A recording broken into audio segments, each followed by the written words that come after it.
So we're given two locations. We're going to head to the first location, which is the pawnbroker.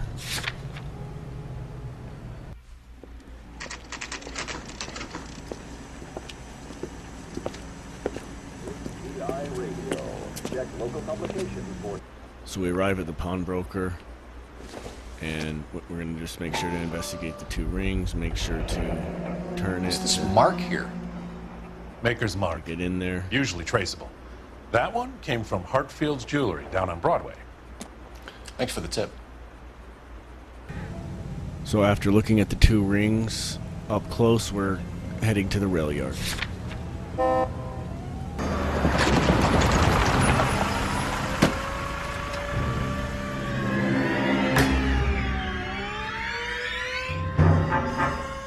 So we arrive on the scene, we speak to the coroner, and now we investigate the body. Smell? Very good. There is the usual evacuation smell, but it appears she's been living rough for quite some time. Very strong smell of alcohol. Well, the autopsy will tell, but I would assume that she was inebriated. And investigate her right hand. Another missing ring. Certainly seems I've been swabbing a lot of bare fingers recently. Can you be more exact about Always the time make of sure death? to investigate No later the than 2 a.m. clue State by the body was wiggling your in, joystick a 1 or to 2 hour activate the window clue. is the best I can do. Final clues are on the blanket here. So we hear the music cue, and then we're going to come over here and speak to the good guy over here. So after going over and speaking to our Good Samaritan, we come over and we receive the lipstick from Ferdinand. Now we're going to conduct our interview. We're going to ask him about the discovery of the victim's body first, and we are going to doubt him. Then we will ask him about his interference with the evidence, and he will tell us the truth. So after concluding our interview and using the Gamewell telephone, we are now going to head to Mensch's Bar. Mensch's Bar is our destination.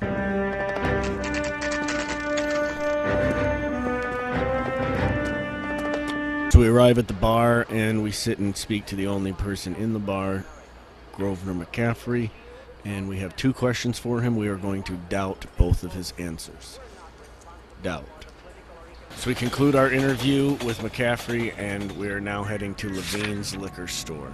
Levine's Liquor Store is our next destination.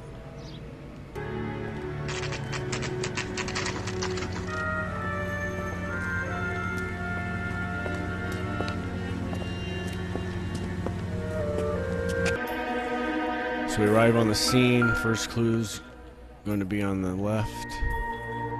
Statue. What exactly did Evelyn work in the pictures? A few years ago, she worked in legal copyrights for music.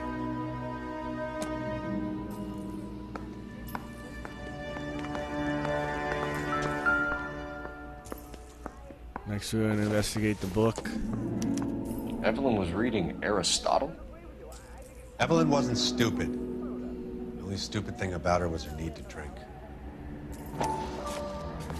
And she was borrowing books from Grosvenor McCaffrey.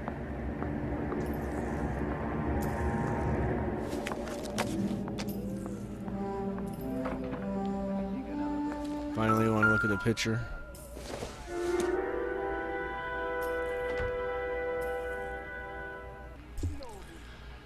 After conducting our search in the back, we come up to do our interview on Mr. Robbins. We're going to ask him about the contact with victim. He'll tell us the truth.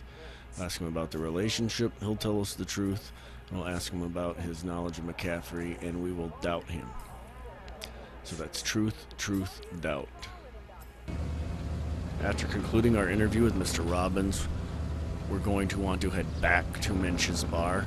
It's important that we take the wheel and do not let our partner drive so that we do not get thrown back to the central police station. So our next destination is Mensch's Bar.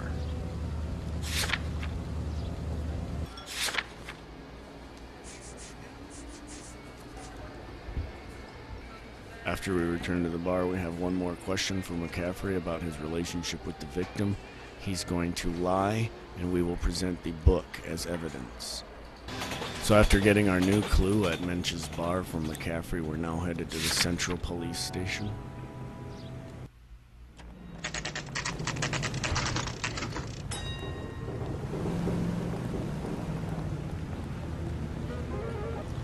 After meeting with the captain and then using the telephone, we're now headed to Rawlings Bowling Alley.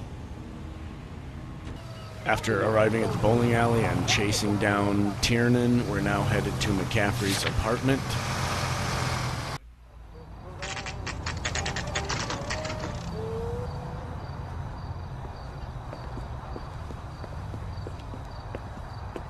So when we get into McCaffrey's room, the first clue we're going to want to check out is the letter. And then the next clue we're going to want to check out is the bloody shirt and tire iron on the floor. We're going to want to make sure and zoom in on that. And then we're going to go upstairs and investigate the pigeon coop. Cut! Yeah. McCaffrey, you're under arrest on suspicion of murdering Evelyn Summers. After a chase scene and an apprehension of McCaffrey, we're now headed to the Central Police Station. Final destination.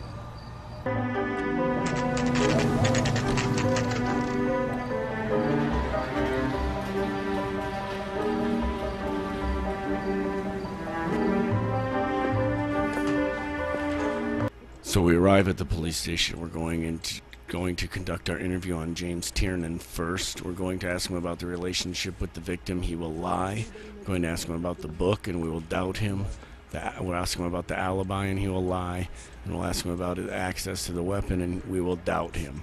Now, the evidence we'll use for the two lies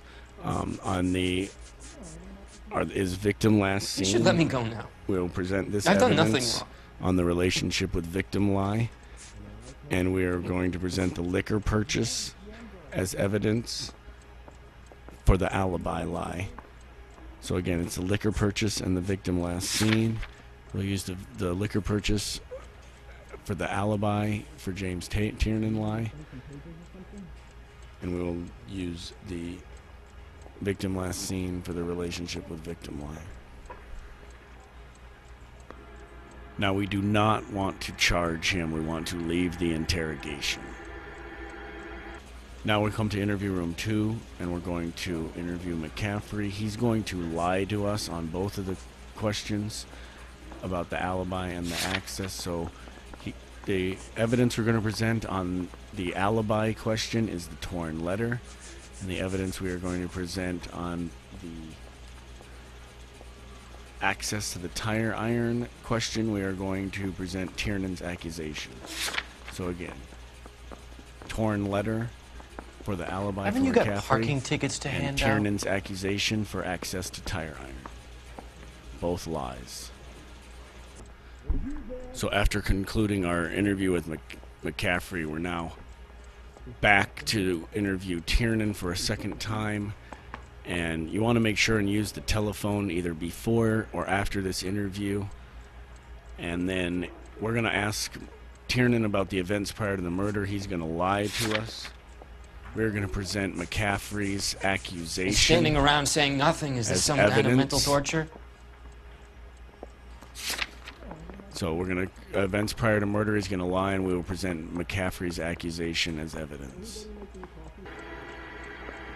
Again, second time. Now, we do not want to charge him. We want to leave the interrogation. Now we're back to our final interview with McCaffrey, and you wanted to make sure and use the telephone so that you got McCaffrey's criminal record here as part of your evidence. Now we are going to ask him about his military service, and we will present that evidence when he lies to us. Now, if you followed all the steps correctly, and you should have all the clues and all the evidence, and you have enough to charge McCaffrey and get the 5-star rating. So we're going to charge McCaffrey. Grosvenor McCaffrey, I'm charging you with the murder of Evelyn Summers. She was a sad lady who never hurt anyone except herself. I hope God finds a way to forgive you.